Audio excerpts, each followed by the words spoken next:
Hoy vamos a hablar de los 7 espíritus de Dios. Cuando uno habla de los 7 espíritus de Dios y dice los 7 espíritus de Dios son esto, dice alguien, no, los 7 espíritus de Dios son los que se encuentran en Isaías 11:2, porque todos los pastores cuando van a estudiar a los institutos que le enseñan teología, que la mayoría de ellos no estudian teología, sino los pensamientos del primer siglo, del segundo siglo, de Hipólito, de Plinio el Joven, de Demetrio, de San Agustín de Hipona, o sea, puras personas, puros padres de la iglesia, según ellos, entre comillas, ¿verdad? Y comienzan a estudiar lo que son todas las herejías y esas cosas, y eso no es teología. Teología es el estudio de Dios, estudio de Dios, no es otra cosa. Entonces aquí dice, miren lo que dice, del tronco de Isaí saldrá una vara y un vástago retoñará de sus raíces. ¿A quién se está refiriendo aquí con un tronco? En el tronco de Isaí saldrá una vara y un vástago retoñará de sus raíces. Al Mesías, el Mesías, el que iba a ser heredero de David, del trono de David, el Mesías. ¿Qué tendría el Mesías? Mira, dice, y reposará sobre él. ¿Sobre quién? Sobre él como hombre. Cuando se haga hombre y venga a la tierra para ser el Mesías, tendrá estos atributos espirituales o estas virtudes espirituales. ¿Cuáles son? Dice aquí. Y reposará sobre él el Espíritu del Señor. Entonces, 2 puntos. Ya comienzan a contarlo. Dice, Espíritu de sabiduría, 1. De inteligencia, 2. De consejo, 3. De poder, 4.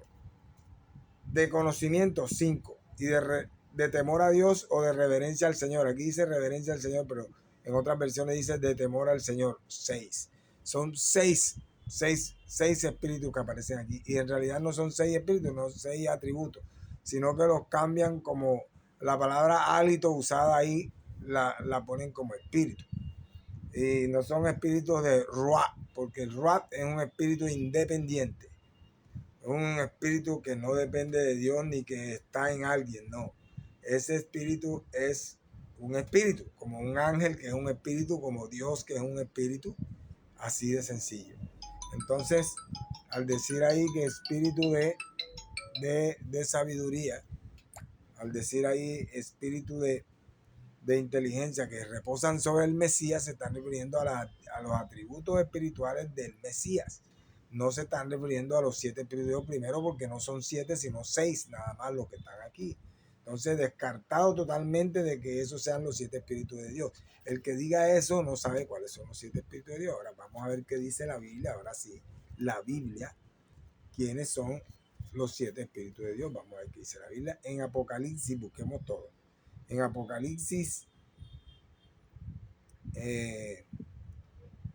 versículo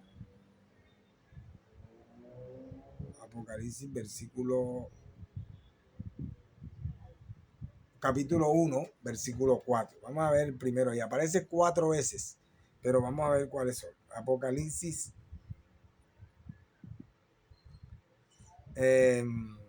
Apocalipsis 1:4. Vamos a ver el 1:4 dice, Juan a las 7 iglesias que están en Asia, gracia y paz a vosotros, del que es, el que era y que ha de venir, y de los 7 espíritus que están delante de su trono. Aclaro también algo que se dice por allí, que dicen cuando dicen el que es, el que era y que ha de venir, dicen que es el Padre, y el Padre no ha de venir, el que ha de venir es el Hijo, es Jesús. Jesús es el que retorna otra vez a la tierra, el Padre no, Jesús. Y ni siquiera bajará a la tierra, se quedará en el aire. Entonces el Padre menos se contaminaría con el mundo. Entonces, vamos entonces a descartar que se trate del Padre. Aquí está hablando de Jesús, porque Jesús es el que es, como se le presenta a Juan en el momento que está hablando con Juan, como el Hijo del Hombre. El que era, como el becerro de la expiación. Y dice, el que ha de venir, como el águila volando, o como Jesús cuando venga, ¿verdad? Ese es Cristo, realmente. Esas 3 cosas son de Cristo. y de los 7 espíritus que están delante de su trono. Entonces, hay 7 espíritus delante de su trono, no son más que 7 teofanías o 7 espíritus independientes que usa el Señor para sus propósitos. Y le pongo ejemplo. Para ser el Padre, ¿verdad? Y el origen de todas las cosas, el creador de todo, el Padre en su esencia original, en la que no se inmuta, no cambia, no se contamina con lo demás, es inaccesible, habita en luz inaccesible. El Padre como tal, como el Dios puro, total, esa persona la usa el Señor para mantener todo el poder del Señor, para mantener todos los atributos del Señor en él. Ese es el Padre. Después viene el verbo o el logo. El verbo o el logo lo dice Primera de Juan 1:1. Vamos a leer Primera de Juan 1, perdón, Primera de Juan no, Juan 1:1. Juan 1:1 nos dice, vamos a ver qué nos dice Juan 1:1. Nos dice, todos sabemos qué es lo que dice. En el principio era el verbo, y el verbo era con Dios, y el verbo era Dios. Las cosas de Dios son muy sencillas. ¿Quiénes las complican? Los que se creen eruditos porque fueron a un instituto de teología y allá le comenzaron a enseñar todas las cosas que decían los sabios del primer siglo, segundo y tercer siglo, y los padres de la Iglesia Católica y esas cosas, ¿verdad? Ellos entonces vienen y dicen, somos sabios porque sabemos todo eso, pero no, la sabiduría está en la Biblia. Santifícalo en tu verdad, tu palabra es verdad. Y dice que la Biblia fue hecha para enseñar, para instruir en justicia, para que el hombre de Dios esté enteramente preparado para toda buena obra. O sea, es la Biblia la que tiene que prepararnos a nosotros para esta labor espiritual. No es otro libro, la Biblia. Ok, entonces miren lo que dice. En el principio era el verbo, y el verbo era con Dios, y el verbo era Dios. Ok. Después dice, este era en el principio con Dios. Nuevamente lo dice. Y dice, todas las cosas por Él fueron hechas. Y sin Él, nada de lo que ha sido hecho fue hecho. ¿Verdad? En Él estaba la vida. Y la vida era la luz de los hombres. Vamos a ver si eso es verdad. Vamos, ya leímos hasta el 4. Ahora vamos a comprobarlo en Génesis. Porque ¿dónde se hizo el hombre? Allá en Génesis. Hay que ir a Génesis para ver si eso es verdad. Allá decía que Él era la vida. Decía que Él estaba en el principio con Dios. Vamos a ver si es verdad que hay alguien con Dios. Entonces aquí dice, mire lo que dice. La tierra estaba desordenada y vacía, y las tinieblas estaban sobre la faz del abismo, y el Espíritu de Dios se movía sobre la faz de las aguas. Había un Espíritu de Dios o un Dios Espíritu, porque en hebreo se dice Ruach Elohim, y Ruach Elohim significa Espíritu Dios, ¿verdad? El Espíritu Dios se movía sobre la faz de las aguas. Y dijo Dios, sea la luz, y fue la luz, y así sigue hablando. Pero cada vez que dicen Dios, utilizan la palabra Elohim. Acá dijeron Ruach Elohim, y aquí dijeron Elohim, ¿verdad? Y después todo lo que van diciendo es Elohim, y llamó Elohim a la luz día, y vio Elohim que esto, y separó Elohim tal cosa, e hizo Elohim tal cosa. Y Elohim es Dios en plural, porque la terminación him en el hebreo denota pluralidad. Ejemplo, ángel se dice malach, ¿verdad? Malach, ángel. Y malachim, ángeles, ¿verdad? Entonces la palabra, la partícula him, puesta después de la palabra, la pluraliza, la vuelve plural, ¿verdad? O sea, varias. Entonces aquí está diciendo que Elohim, que es Dios, y allá dice que estaba con Dios. Vamos a ver si había alguien con Dios. Bueno, ahora vamos al 2, al capítulo 2. Bueno, vamos a ver si sigue diciendo que había alguien con él. Vamos al 26. Dice aquí en el 26. En el 26 dice, entonces dijo Dios, mire que está en singular primero, porque se refiere a Dios como un título y como una institución que le pertenece a 3 personas coeternas, pero hasta aquí no han dicho que son coeternas. Mostraron el Espíritu, dicen que de Dios en la primera parte, Después dice que está Elohim, que es Dios, ¿verdad? En su estado puro, pero plural, porque es plural.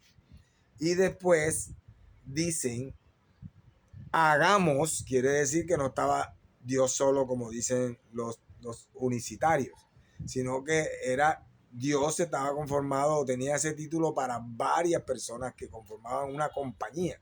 Y esa compañía es la que dirige el universo. Y esa compañía es una sociedad, la sociedad del universo. Esa sociedad del universo es Dios. Por eso es plural. Elohim, o sea, plural. Ahora, ¿era cierto que estaba Elohim? Sí, pero ahora dicen, en este dice, hagamos. Elohim está diciendo que está con varias personas. A nuestra imagen, está conjugando otra vez en plural. A nuestra semejanza, está haciéndolo en plural. Y después, ¿qué más dice? Después dice, en el 2.7, vamos a ver que primero si estaba acompañado con alguien. Y segundo, en el 2.7 dice, mira lo que dice sobre él en el 1 y en el 2 dice. Y acabó en el 2. En el 2.2 dice. Y acabó Dios en el día séptimo la obra que hizo. Y reposó el día séptimo de toda la obra que hizo. ¿Sí ven? Entonces, en el día séptimo de toda la obra que hizo. Y bendijo Dios el día séptimo y lo santificó. Porque en él reposó de toda la obra que había hecho en la creación. Entonces, cuando dice, y bendijo Dios, está diciendo, y bendijo Elohim el día séptimo y lo santificó, porque en él reposó. Hasta ahí paró él. Porque la palabra reposar aquí no es que se cansó, estaba muy cansado y se fue a descansar. No. Paró para contemplar lo que había hecho y vio que estaba bueno en gran manera. Eso lo hizo en el día séptimo. Allí él paró. Reposar es que yo vengo en movimiento y reposo.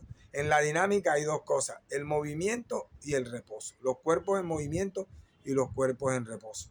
Entonces, reposo significa parado, quieto, ¿verdad? Entonces, aquí se está diciendo que él reposó, o sea, él quedó quieto en el día séptimo y contempló la obra que había hecho, ¿verdad? Y entonces, así dice, estos son los orígenes de los cielos. Y después pasa a otro plano. Y en el 7, versículo 7 del capítulo 2 dice, entonces Jehová Dios formó al hombre del polvo. Miren que ahora dice Jehová Dios, o sea, Yahweh Elohim. Antes era solo Elohim, Elohim, Elohim, que decía y se hacía, que decía y se hacía, ¿verdad? Pero no lo hacía él, sino que él decía con su palabra nada más y las cosas se hacían. Ahora dice aquí que Jehová, aparece otro personaje. Ya no le dice Elohim, Moisés, sino que le llama Yahweh Elohim, o sea, Jehová Dios. No es Jehová de Dios, no. Él dice Jehová Dios, o sea, otro personaje.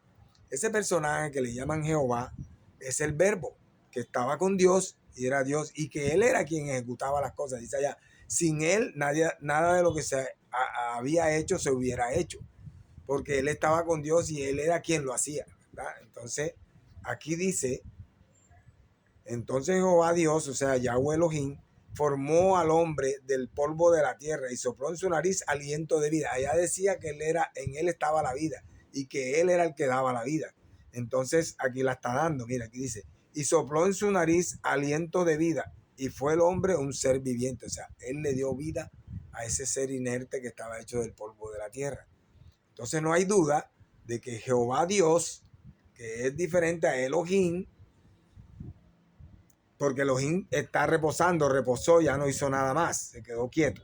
Entonces vino la explicación que va a dar.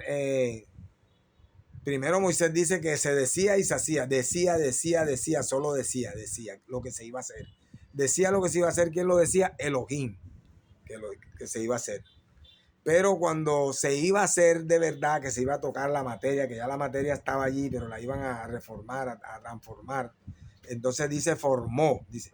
Entonces Jehová Dios formó al hombre del polvo de la tierra. Ese es Yahweh Elohim, o sea, otro personaje que está con Elohim. Y sopló en su nariz aliento de vida. Él es quien da la vida. Entonces en él está la vida. Y sin él nada de lo que se hubiera hecho se hizo, porque él fue quien formó al hombre. Y Jehová Dios plantó otra vez Yahweh Elohim, otra vez, o el mismo personaje que es el verbo, que le llama Juan el verbo, y que le dice el verbo era con Dios, y en el griego se dice logo, allí cuando hablan de la palabra o el verbo, que es casi como un apodo que le dan a Jehová Dios, o sea, a Yahweh Elohim, el acompañante de Elohim en la creación. Entonces mire lo que dice: y sopló en su nariz aliento de vida y fue el hombre un ser viviente. Y Yahweh Elohim, otra vez el otro personaje, plantó un huerto en el Edén. Mire que él puede plantar, o sea, él sí toca la materia, sí transforma la materia, sí forma la materia. En cambio, Elohim, que están diciendo allá que lo conocemos como el Padre inaccesible, él nada más habla para que las cosas se hagan, da la orden. Y por eso era que Jesús decía: yo no hago nada sin que mi Padre me lo ordene. Yo no hago nada que no venga de mi Padre. Yo hago la voluntad de mi Padre. Él dice y yo hago. Y aquí está. En todos los primeros 7 días que están allí, que son los mismos que se van a tomar aquí, pero allá Moisés solamente como era una visión que le estaba mostrando, porque eso fue en el año 2046, 2066 más o menos, que fue que esto pasó después de la creación, año 2066 después de la creación, o sea, desde que Dios hizo la tierra desde que hizo al hombre hasta acá, 2000 y pico de años habían pasado, y se le dio una visión a Moisés para que viera cómo se hizo la creación y se lo contara a todos los hombres. Entonces, allí podemos ver cómo se está dando esto, y él está viendo que primero le explican que hay alguien que ordena para que se haga durante los 7 días, pero después le explican ya con detalles que cuando se hizo el hombre, se formó del polvo de la tierra y se le puso aliento de vida, lo hizo Yahweh Elohim, o sea, otro personaje, Yahweh Elohim, que es el que aparece ¿cómo se llama? En Juan 1:1. En el principio era con Dios y el verbo era Dios y el verbo era con Dios, y sin él nada de lo hecho se hubiera hecho. ¿Por qué? Porque él es quien lo hace. Entonces dice: plantó un huerto. ¿Quién plantó el huerto? Jehová, o sea, Yahweh Elohim. Y después puso allí su nombre que había formado. Y Jehová Dios hizo nacer de la tierra. Mire que todo lo hace él. Él es quien siembra, él es que hace todo. Él lo hace todo. Cuando hace los animales dice lo mismo. Dice que formó a los animales del polvo de la tierra, ¿verdad? Y todo lo hizo él. Entonces, no cabe duda de que sí había un personaje con Dios haciendo lo que Dios mandaba hacer. Y ese personaje se llama Yahweh Elohim, que significa Jehová Dios, que es el nombre de Cristo en su preexistencia. Antes de ser hombre, él había sido eso. Pero Dios no es solamente el Padre y ahora el Verbo. No, Dios también tiene otro personaje, el Espíritu Santo. ¿Cuándo aparece por primera vez la palabra Espíritu Santo? En Isaías. Allá en Isaías aparece el Espíritu Santo. Y cuando aparece allí el Espíritu Santo, primera vez que le dicen Ruach HaKodesh, Ruach HaKodesh, que significa Espíritu Santo. Es la primera vez que lo llaman Espíritu Santo. Allí comienza, como quien dice, a describirse la labor del Espíritu Santo, que era muy discreta, que se hacía solamente en los reyes ungidos, en los sacerdotes ungidos y en los profetas ungidos. Pero ahora se extiende, se está hablando de cómo el Espíritu Santo va a ser extendido a todos los hombres. Entonces allí se habla ya de Espíritu Santo, para que se sepa que ese Espíritu es santo y que va a venir al hombre, y para el hombre recibirlo tiene que tener algunas cosas que cumplir para poder recibir ese Espíritu Santo, o sea, guardar la ley. Porque la Biblia dice allá, cuando Jesús promete en San Juan 15, ¿verdad? Ya en San Juan 15, cuando promete el Espíritu, vamos a verlo, siempre hay que ir a la Biblia. Ya se vencieron, no se venció nada. Bueno, los 20 minutos, pero no se han vencido. Okay. Tenemos que cortar el video aquí para entonces seguir en el que sigue, porque si no se pone muy grande y no lo puedo pasar a TikTok. Ok, entonces paro aquí.